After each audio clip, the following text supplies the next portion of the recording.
So, Sue, thanks for having us today. Can you sort of tell us a little bit about the founding history of Zelienople? Sure.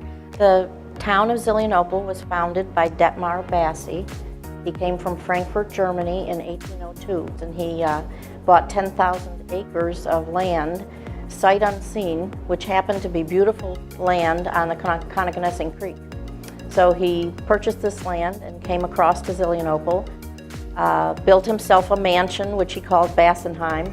He laid out the streets.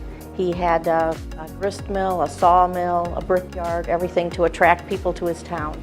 Detmar returned home to Frankfurt and brought his eldest daughter, Zeli, back with her husband, and the town was named after Zeli, Zelienople. Philip Passavant was from a merchant family, and he was the storekeeper in Zelienople. And so the Passavant family was a prominent family, and they started churches and the schools, and then their children went on to have their own full lives. William Alfred Passavant, the youngest son of Zeli and Philip, is the Passavant that you hear so much about. Passavant Hospital he founded. He was a Lutheran minister. The Passavant Hospital was originally on the north side, and then it moved up to the North Hills. The Buells, that was Christian and Dorothea Buell.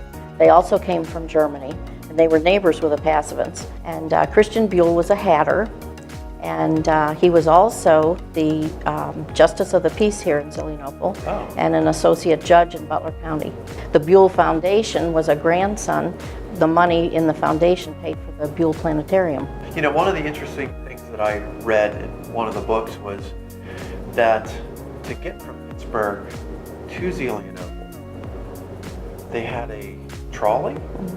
They had it was called the Harmony Line or the Harmony Short Line. Okay. And the trolley ran from Pittsburgh, and that's what brought electricity here to the small towns north of Zelienople, or north of Pittsburgh. One of the things that I had seen when we were over at the Buell house was this death mask thing. What is that all about? Because it's kind of creepy, Sue. That's actually here at the Passavant house. Oh, it's that's upstairs here? Yes, that's William Alfred Passavant's death mask. That's right. When someone was a prominent figure and he was such a philanthropist, and he had such compassion for how he could, for the community and how he could help people. And when someone's important like that and well respected, sometimes they will make a death mask of them when they're deceased.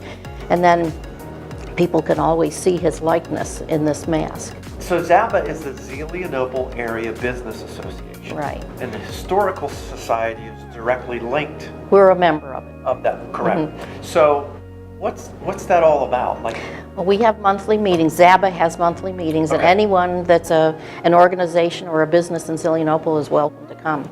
And they just care about the town. If they're also linking with the revitalization committee that's very active right now. We're in phases of revitalization, so you work hand in hand with them, and it's planning activities for town, how to bring people into town, how to have people have a nice experience while they're here. well, thanks for having us today. Okay, thank you for being here.